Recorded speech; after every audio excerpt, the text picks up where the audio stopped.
انہیں سمجھ آ گئی ہے بہتر یہ ہے کہ سویرے اٹھ کے نا واٹس ایپ بعد میں دیکھوں، پہلے قرآن پاک کی زیارت کر لیا کروں۔ سمجھ انہیں ہے، سمجھ ہے کہ باتیں زیادہ کرنے سے بہتر ہے درود و سلام زیادہ پڑھا جائے، پتہ انہیں ہے، وہ فیصلہ ہی نہیں کر رہے، ارادہ نہیں بنا رہے، توجہ نہیں کر رہے۔ جب بہت زیادہ بندہ دنیا داری میں الجھ جاتا ہے نا، بہت زیادہ، آسانیاں تو بندے کو جینے نہیں دیتی۔ پہلے انسان کہتا ہے کہ موٹر سائیکل ہو جائے نا تو چلو سفر آسان ہوگا، پھر موٹر سائیکل کہتا ہے ٹائر 2 ہیں، 4 ٹائروں والی ہو نا چلو مہران ہی ہو جائے خیر ہے، لیکن مہران میں بیٹھتے ہی اسے خیال آتا ہے کہ اس کی تو سیٹیں تنگ ہیں، پھر اس سے بڑی گاڑی چاہیے۔ یہ روز دوڑ ہے، بانج فقیروں کسے نہیں ماریا اے ہوئی چور اندر دا، یہ دوڑ ہے، یہ ختم۔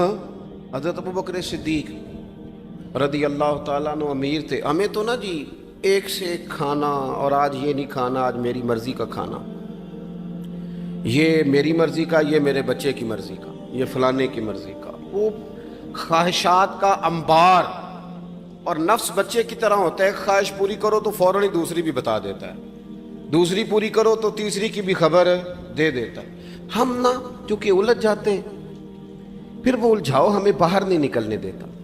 اگر تھوڑا تھوڑا کر کے، میرا مطلب یہ ہے کہ زندہ رہنے کے لیے روٹی کھانی ہے نا، مثلا روٹی کا لطف کتنی دیر ہوتا ہے، جتنی دیر منہ میں چباتے ہیں، اس کے بعد ختم۔ تو کپڑا تو پہننا تھا بدن چھپانے کے لیے، اس میں وہ کدھر سے آ گئیں ساری کہانیاں جو آج بن گئیں۔ اور اتنے میں نے عجیب و غریب نظام دیکھا ہے کہ نوجوان ہے، اچھا بھلا سیاںا آدمی، کپڑے اس نے تازے سلوائے ہیں اور 99 لوگوں نے کہا ہے صحیح لگ رہا ہے، تو صرف ایک نے کہا نہیں ٹھیک لگ رہا، وہ پریشان ہو جاتا ہے، کہتا ہے اس کا کچھ کروں۔ کیوں؟ اس لیے کہ یہی سارا مقصود سمجھ لیا ہے، کپڑے پہننا، اسی میں الجھ جانا۔ میں اکثر دوستوں سے کہتا ہوں، میں خود کسی دوسرے کی بات نہیں کرتا، بہت زیادہ عمر نہیں میری، میں خود جایا کرتا تھا، شادی کوئی آ گئی تو 2-3 دن پہلے ابا جی کہتے تھے پرانے جوتے کچھ گنڈوا لا، کچھ پالش کرا لا، توڑے میں ڈال کے جانا موچی کے پاس، اس نے کچھ سیٹ کر دینے۔ اب کہاں رہ گیا جی یہ کام، چھٹی نہیں ہو گئی، اب کون سا ایسا سلسلہ ہے؟ وہ جو کہیں سے کپڑا تھوڑا پھٹ جاتا تھا نا تو اماں اس کو اس طرح پیوند کراتی تھی کہ ڈیزائن بھی بن جاتا تھا اور کام بھی چل جاتا۔ کدھر گیا وہ دور؟ لیکن تکلیف دیکھ لیں آج پہلے سے زیادہ ہے، لڑائی پہلے سے زیادہ ہے، آزمائش پہلے سے زیادہ ہے۔ کیوں؟ جتنی بھی خواہشات آپ بڑھاتے جائیں گے نا، مقصد فوت ہوتا جائے گا۔ جتنی بھی مقصود سفر کرنا ہے، گاڑی دکھانا تو مقصود نہیں نا، لیکن ہمیں وہ والی گاڑی چاہیے کہ لوگ ایک دفعہ انگلی منہ میں ڈالیں کہ وہ اس گاڑی پہ بیٹھا ہوا ہے۔ ہم مقصد سے پیچھے ہٹیں گے جب پھر تکلیف میں آئیں گے، پھر آزمائش۔ زندگی میں ہم نے جو چیزیں مینج کی ہیں وہ ساری دوسروں کے لیے ہیں، ہمارے لیے کوئی شے بھی نہیں۔ ولیمے پہ گئے تاکہ برادری راضی ہو جائے، تعزیت کے لیے گئے تاکہ محلہ راضی ہو جائے، فلانا کام کیا تاکہ لوگ جو ہیں وہ میرے حق میں ہو جائیں۔ ساری زندگی دوسروں کے لیے جی کے گزار دی، اور آپ نے 99 نیکیاں کی، ایک خامی آئی تو لوگ تو وہ تھے جو پھر بگڑ گئے۔ بہتر نہیں بندہ رب کو ہی راضی کرے۔ واللہ ورسولہ احق ان یرضوا، اللہ اور اس کے رسول کا زیادہ حق ہے کہ انہیں راضی کیا جائے، ان کا زیادہ حق ہے۔ اپنی زندگی میں معاملات کو ترتیب دیں، ایک مخصوص ذہن بنائیں، اتنا سویرے قرآن شریف پڑھنا ہے، اتنا درود پاک، اور یہ راز ہو ہمارا اور ہمارے رب کا، یہ راز ہو، اتنی دیر مصلی پہ بیٹھنا ہے۔ میرے ایک دوست ہیں ڈاکٹر صاحب، میں بیٹھا تھا تو وہ ایک شخص کو کہہ رہے تھے تیرے دل میں کچھ باتیں ہیں نکال دے تاکہ تیری ٹینشن ریلیز ہو جائے، تیری صحت ٹھیک ہو جائے گی۔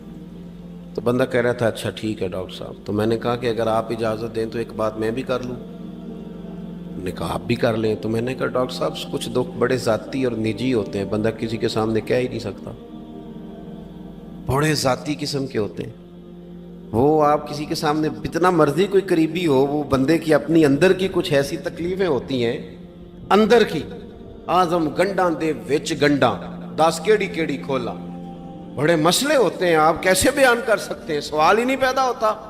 تو کہنے لگا پیر صاحب حال تو ہوگا نا؟ میں نے کہا بالکل ہے، ہمیں ہمارے دین نے دعا سکھائی ہے، جو کسی سے نہیں کہہ سکتے وہ اپنے رب سے کہہ دو، اللہ کے حضور عرض کر دو، کشکول طلب دراز کر کے کہہ دو مالک یہاں پریشان ہوں، وہ بڑا کریم ہے، عطا بھی کرے گا اور پردہ پوشی بھی فرمائے گا۔ اپنے اللہ کے ساتھ اپنا تعلق مضبوط کریں، اپنی زندگی میں حسن اعمال کا پیدا کریں، اعمال کا، کہانیوں کا نہیں، باتوں کا نہیں، تصویروں کا نہیں،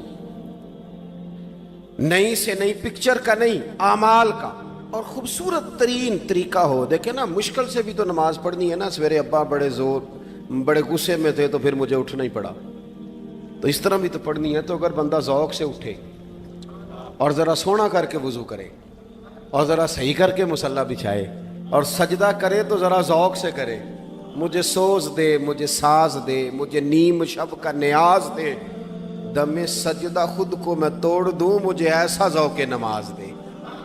اس ذوق کے ساتھ آگے بڑھے۔ مقاصد جب بندہ سمجھ جاتا ہے نا، مقاصد، پھر اس کے لیے آسانی ہوتی ہے۔ میں نے عرض کیا تھا زیادہ باتیں نہیں کرنی، مقصود تو ایک پیغام دینا ہے۔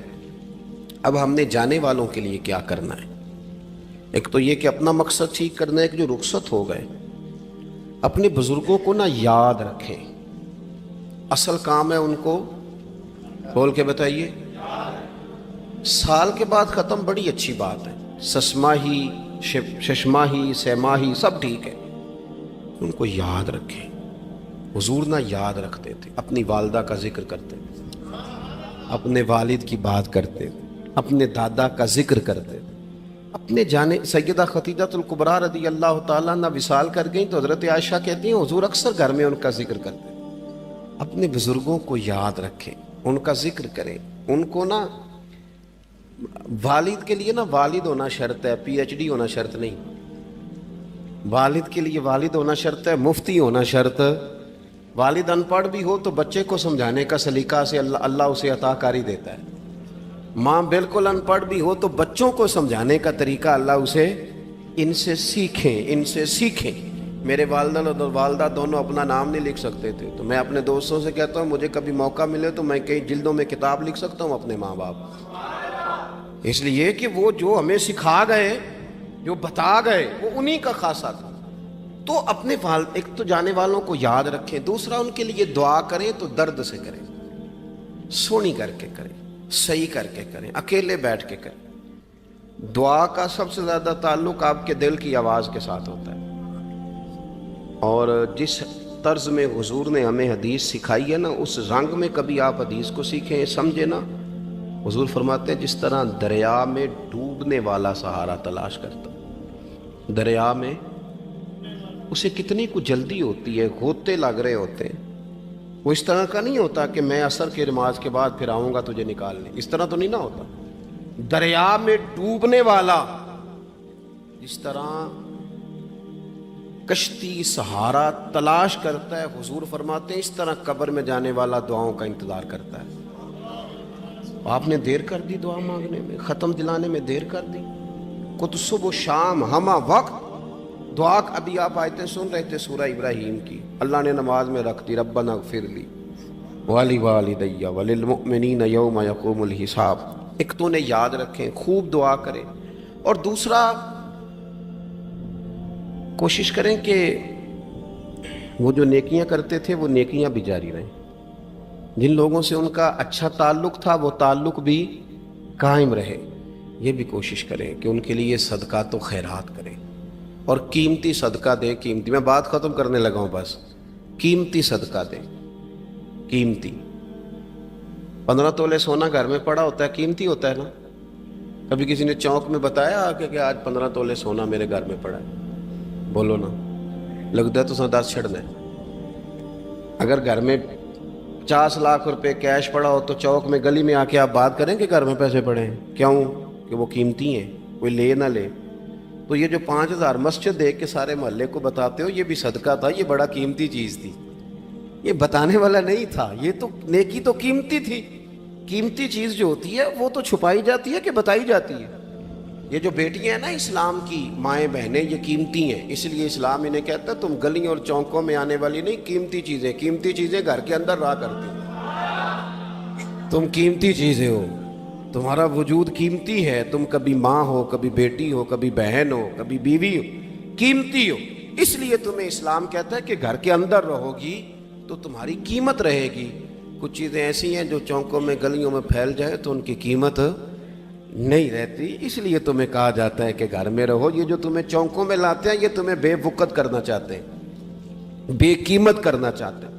انسان تھوڑی دیر کے لیے، اگر تھوڑی دیر کے لیے غور کرے تو بڑے بڑے جانور انسان سے بڑے طاقتور ہیں، لیکن اللہ نے ان کی نکیل انسان کے ہاتھ میں تھما دی۔ اتنا بڑا جہاز ہے، ٹنوں وزن لے کے چل رہا ہے، انسان کے بس کی بات نہیں کہ وہ کئی لوگ لگ کے بھی اس کو اٹھا سکیں، لیکن اللہ نے اس کے قبضہ و اختیار میں کر دیا ہے۔ فرمایا هو الذی خلق لکم ما فی الارض جمیعا، زمین میں جو کچھ ہے سارا تیرے لیے بنایا ہے، آسمان میں جو ہے سارا تیرے لیے بنایا ہے۔ وما خلقت الجن والانس الا لیعبدون، فرمایا کل کائنات میں نے تیرے لیے بنائی ہے اور تجھے میں نے اپنی عبادت کے لیے پیدا فرمایا ہے۔ تو جنوں اور انسانوں کو اللہ نے اپنی عبادت کے لیے تخلیق فرمایا۔ مقصد زندگی، مقصد تخلیق، دنیا میں آنے کا مقصد اولین اور مقصد آخرین اللہ کی عبادت، اللہ کی معرفت، اللہ کی طرف توجہ، اللہ کی طرف رجوع، یہی ایک مقصد تھا انسان کے آنے کا۔ اسی کو قرآن نے بیان کیا تھا۔ اپنے اپنے مقاصد، درود شریف پڑھنے والے بلند، صلاۃ و سلام علیک یا سید یا رسول اللہ۔ اپنے اپنے مقاصد، اپنے اپنے معاملات کو ہم نے ترتیب دے لیا ہے۔ صبح سے شام تک کے معاملات سارے کے سارے ہمارے ذاتی، نجی اور ہمارے اپنے بنائے ہوئے مقاصد کے تحت گزر رہے ہیں۔ حالانکہ رب کریم نے فرمایا کہ انسان، میں نے تجھے اپنی عبادت کے لیے بنایا ہے، اپنے لیے تجھے بنایا ہے، تو میری بارگاہ میں سجدہ ریز ہو، تو میری بارگاہ کی طرف توجہ کرے، تو میرے لیے تسبیح پڑھے، تو تحلیل کے جملے بولے، تو تکبیر کہے، تو میرے محبوب پہ نازل ہونے والے قرآن کی تلاوت کرے۔ تجھے تو اس لیے بنایا تھا۔ عبادت کا معنی یاد رکھیے گا، عبادت کا معنی فقط نماز پڑھنا نہیں، عبادت کا معنی صرف نماز پڑھنا نہیں، نماز عبادت کا ایک جز ہے، نماز عبادت کا ایک حصہ ہے۔ عبادت نماز پڑھنے کا نام نہیں، عبادت روزہ رکھنے کا نام نہیں، عبادت صرف اور صرف حج کرنے کا نام نہیں، فقط ذکر فکر کرنا عبادت نہیں، بلکہ اللہ کا حکم ماننے کا نام عبادت ہے۔ خدا رسول کی بات ماننے کا نام عبادت ہے۔ جہاں جانے کا خدا حکم دے وہاں چلے جاؤ، یہ عبادت ہے۔ جہاں جانے سے منع کر دے وہاں کبھی نہ جاؤ، یہ عبادت ہے۔ اگر نماز پڑھنے کا نام ہی عبادت ہوتا تو پھر فجر کی فجر کے وقت کیوں پڑھنی پڑتی، پھر ظہر میں ہی کیوں فرض ہوتی، پھر عصر کا وقت مغرب میں جا کے کیوں نہ شروع کیا جاتا، پھر انسان کی مرضی تھی جب پڑھ لیتا۔ فرمایا نہیں، عبادت میری ہے، اصل میری اطاعت ہے۔ میں جب کہوں کہ یہ فجر کا وقت ہے تو تجھے فجر مان کے پڑھنا، جب کہوں ظہر کا وقت ہے تو ظہر مان کے۔ ہم نے عبادت کو مخصوص کر دیا، مسجد میں چلے جانا، نفل پڑھ لینا، کچھ دیر قرآن شریف پڑھ لینا، کچھ دیر اللہ کی عبادت کر لینا، کچھ دیر ذکر اذکار کر لینا، اس کا نام عبادت ہے۔ اور باہر نکل کے بے شک جھوٹ بولے، باہر نکل کے بے شک غیبت کرے، باہر نکلے اور کم تولے، باہر نکلے اور اپنی من مرضی کرے، تو یہ عبادت نہیں۔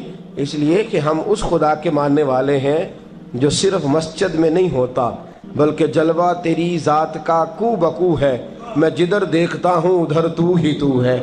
ہمارا خدا صرف مسجد میں نہیں ہے، اللہ ہر جگہ ہے۔ جے میں تینوں اندر جانا پھر مقید جانا، جے میں تینوں باہر سمجھا اندر کون سمانا، اندر بھی تویں باہر بھی تویں وچ بلا کون نمانا۔ اصل بات یہ ہے کہ جب خدا ہر جگہ ہے تو اللہ تبارک و تعالیٰ کا حکم ہر جگہ ماننا ہے، ہر جگہ اطاعت کرنی ہے، ہر لحاظ سے۔ رب کی بات ماننے کا نام عبادت ہے، اللہ کی، اس کے رسول الپاک صلی اللہ علیہ وسلم کی بات ماننے کا نام، توجہ ہے آپ کی میری بات پہ، عبادت کا مفہوم سمجھیے گا، عبادت کا مفہوم سمجھیے گا۔ ہمارا وہ دین نہیں جو پنڈتوں، جوگیوں، راہبوں کا مذہب ہے کہ جنگلوں میں نکل جاؤ، تسبیح لے لو، میں کھٹکتا ہوں دل عالم میں کانٹے کی طرح اور تو فقط اللہ اللہ اللہ۔ یہ مذہب نہیں۔ ہمارا دین کہتا ہے مسجد میں بیٹھ کے جو ذکر کرے گا اسے بھی ثواب ملے گا، اور جو محنت کر کے کما کے بچوں کو کھلائے گا اسے بھی ثواب ملے گا۔ ہمارا دین یہ کہتا ہے جو مسجد میں بیٹھ کے قرآن پڑھے گا اسے بھی ثواب ملے گا، اور جو گلی میں پڑا ہوا کانٹا اٹھا دے گا اسے بھی اللہ اجر عطا فرمائے گا۔ اللہ کا حکم ماننا، اللہ کا حکم ماننے کا نام عبادت۔ محمود غزنوی کے پاس ہیرا ہے، محمود غزنوی کے بڑے غلام تھے تو ایک بڑا پیارا تھا اسے، آپ جانتے ہیں اس کا نام کیا تھا؟ ایاز محمود غزنوی کو بڑا تو حسد شروع ہو جاتا ہے ہر جگہ، الا ماشاءاللہ لوگ کہنے لگے بادشاہ ہر وقت اسی کو پیار کرتا رہتا ہے، ہر وقت اسی کی طرف توجہ کرتا رہتا ہے۔ بادشاہ نے ایک دن آزمانا چاہا، اتنا ہیرا تھا، موٹا ہیرا بادشاہ کے پاس۔ بادشاہ نے ایک وزیر صاحب کو بلایا، کہا یہ اینٹ پکڑو، ہیرے پہ مارو، اسے توڑ دو۔ کہنے لگا بادشاہ بات تیری ٹھیک ہے پر بڑا قیمتی ہیرا ہے، کیوں تڑوا رہے ہیں آپ؟ مال خزانہ میں رکھ دیں، کام آئے گا، کسی نہ کسی جگہ پہ استعمال ہو جائے گا، آپ کیوں اس کو تڑوانے کی ضد کر رہے ہیں؟ بادشاہ سلامت نے کہا اچھا تم نے ٹھیک مشورہ دیا، میں ہی جذبات میں آ گیا تھا۔ ایک دوسرے آدمی کو بلایا، اس کو کہا یہ ہیرا توڑنا ہے۔ اس نے کہا بادشاہ مجھے لگتا ہے پوری دنیا میں اتنا موٹا ہیرا تیرے پاس ہے، کسی اور کے پاس نہیں ہوگا، یہ توڑنے کی چیز نہیں تجوری میں سنبھالنے کی چیز ہے، اسے سنبھال کے رکھ۔ تیسرے کو بلایا، چوتھے کو بلایا، جس کو بھی بلاتا رہا وہ بادشاہ کو سمجھاتا رہا، جس کو بلایا بادشاہ کو سمجھایا۔ ایاز کی باری آئی، کہا ایاز ادھر آ، توجہ ہے آپ کی؟ ایاز ادھر آ، یہ ہیرا تو توڑ دے۔ اس نے اینٹ پکڑی، زور سے ماری، ہیرا توڑ دیا۔ بادشاہ کہنے لگا بڑا بیوقوف ہے بھئی تو، یہ سارے میرے خیر خواہ تھے، مجھے سمجھاتے رہے اور تو نے خیال ہی نہیں کیا، میں بیوقوف تھا تو تو بھی ساتھ ہو گیا، توڑ ہی دیا۔ کہنے لگا بادشاہ غلطی ہو گئی، مجھ سے غلطی ہو گئی، مجھے نہیں توڑنا چاہیے۔ اس نے کہا اچھا چل چھوڑ، ایک بات بتا، تیرے سامنے جو سب مجھے مشورے دے رہے تھے تو نے کیوں نہیں دیا؟ میں نے تجھے کہا توڑ دے، کیا لفظ ایاز نے کہے، کمال کر دی۔ کہنے لگا بادشاہ میرے دل میں خیال آیا ہیرا ٹوٹتا ہے تو ٹوٹ جائے، میرے بادشاہ کا حکم نہیں ٹوٹنا چاہیے، یہ ٹوٹتا ہے تو ٹوٹ جائے، یہ کرچی کرچی ہوتا ہے تو ہو جائے، خزانہ خالی ہوتا ہے تو ہو جائے، لیکن میرے مالک کا حکم نہیں ٹوٹنا چاہیے۔ بادشاہ میں ہر چیز توڑ دوں گا پر میں تیرا حکم نہیں توڑ سکتا۔ بس دوستو یہی عبادت ہے، بلا مثال و بلا تشبیہ بات سمجھیے گا۔ جس نے خدا کا حکم توڑ دیا اس نے عبادت نہیں کی، اور جس نے خدا کا حکم اچھا آؤ نماز کے لیے، دکان کا وقت ہے، گاہک بھی زیادہ آ گئے ہیں، رش پڑ گیا ہے، اب تھوڑا وقت مشکل ہو جائے گا، ذرا تھوڑی دیر میں پڑھ لوں گا۔ ہیرا ٹوٹتا ہے تو ٹوٹ جائے، گاہک آنے کا سلسلہ ٹوٹتا ہے تو ٹوٹ جائے، روزی آنے کا سلسلہ ٹوٹتا ہے تو ٹوٹ جائے، مسلمانوں خدا کا حکم نہیں ٹوٹنا چاہیے، رسول اللہ کا فرمان نہیں ٹوٹنا چاہیے۔ میرے رسول پاک صلی اللہ تعالی علیہ وسلم کا اقبال نے کیا کہا؟ کہنے لگا اے طائر لاہوتی، اس رزق سے موت اچھی جس رزق سے آتی ہو پرواز میں کوتاہی۔ کہا خدا کا حکم نہ توڑ بیٹھنا، اور عبادت بھی جس کو اللہ کہہ دے وہ عبادت ہے۔ ایک بندہ زوال کے وقت نماز پڑھنے کھڑا ہو جائے تو ہو جائے گی، کیوں؟ نماز نہیں پڑھ رہا؟ اچھا میں آپ کو روایت سناتا ہوں، شیر خدا مولا کائنات حضرت علی المرتضیٰ رضی اللہ تعالیٰ عنہ فرماتے ہیں رسول پاک صلی اللہ علیہ وسلم نے ہمیں منع فرمایا جب عید الفطر کا دن ہو یا عید الاضحیٰ کا دن ہو تو تم نے کیا کرنا ہے؟ فجر کی نماز پڑھنی ہے، اس کے بعد اشراق چاشت نہیں پڑھنی، فجر سے لے کر عید کی نماز تک درمیان میں کوئی نماز نہ پڑھنا۔ جب عید کی نماز ہو چکے پھر تمہیں اجازت ہے جتنے مرضی نفل پڑھو، لیکن فجر سے لے کر عید تک تم کوئی اور نماز نفل درمیان میں نہ پڑھنا۔ حضرت علی المرتضیٰ شیر خدا کا زمانہ ہے، عید کا اعلان ہو گیا، عیدگاہ میں لوگ اکٹھے ہو رہے ہیں، ایک شخص دوڑا آیا، اس نے آ کے نماز کی نیت باندھ لی۔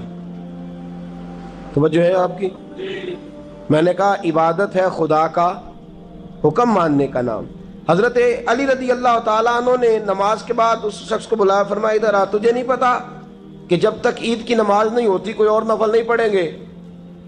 کہنے لگا جی میں نے نماز ہی پڑھی ہے، کوئی جرم کیا ہے؟ کوئی نماز پڑھی ہے نا، میں نے سجدہ کیا ہے، کوئی جرم ہے؟ حضرت علی نے تلوار نکال لی، فرمایا جو مصطفیٰ کی سنت توڑ کے نفل بھی پڑھے گا میں اس کا بھی سر قلم کر دوں گا، جو رسول پاک کے حکم کے خلاف عبادت بھی کرے گا اس کو بھی قتل کر دیا جائے گا، توبہ کر۔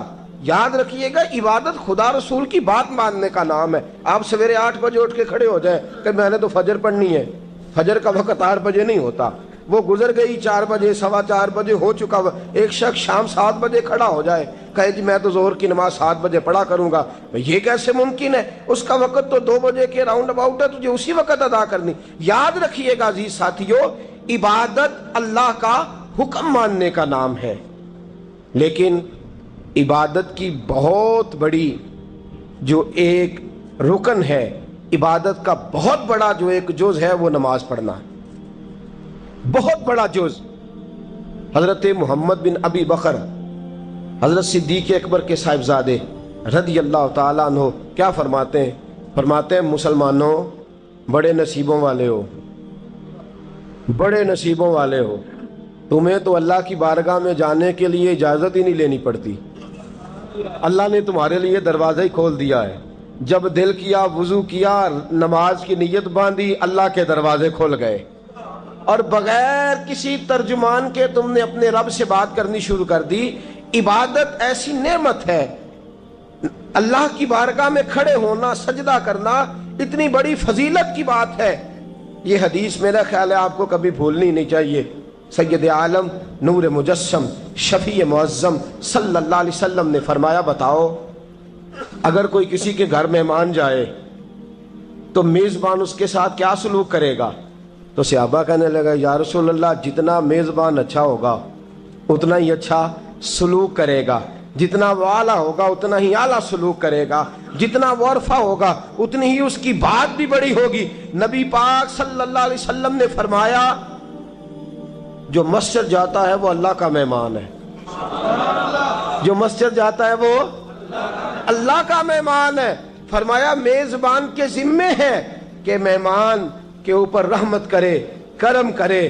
فرمایا جب تو مسجد جاتا ہے تو خدا بھی رحمتوں کے دروازے کھول دیتا ہے، اللہ تیرے لیے فضل کے دروازے کھول دیتا ہے۔ نبی پاک صلی اللہ تعالی علیہ وسلم نے فرمایا جب تو اپنے گھر سے مسجد جانے کے لیے ابھی نکلتا ہے، ابھی تو گیا نہیں، ابھی تو نکلا ہے، فرمایا تو نے سیدھا پیر اٹھایا ہے تو تیرا ایک درجہ بلند ہو گیا ہے، تو نے الٹا قدم اٹھایا ہے تو تیرا ایک گناہ معاف ہو گیا ہے، پھر تو نے سیدھا قدم اٹھایا ہے تو تیرا ایک درجہ بلند ہو گیا۔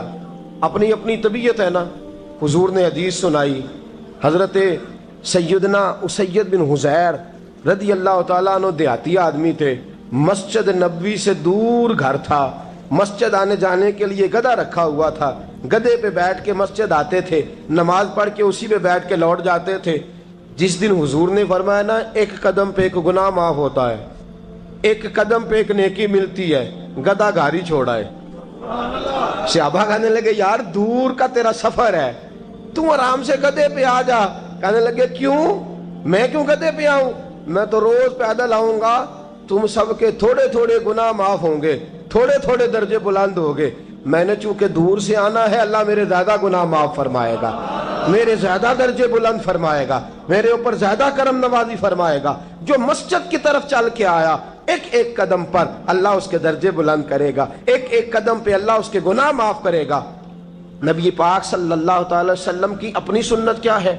حضرت زید بن ثابت رضی اللہ تعالیٰ عنہ فرماتے ہیں میں ایک دن حضور کے ساتھ مسجد کی طرف نکلا، جب ہم جانے لگے نا تو جو رسول پاک کا انداز تھا نا چلنے کا وہ بڑا پیارا ہوتا تھا، دھیما سا چلتے تھے، نظر مبارک جھکی رہتی تھی۔ سید عالم صلی اللہ علیہ وسلم کی ادائیں ایسی حسین تھیں، تیری سیرت تیری صورت زمانے سے نرالی ہے، تیری ہر ایک ادا پیارے ادائے بے مثالی ہے۔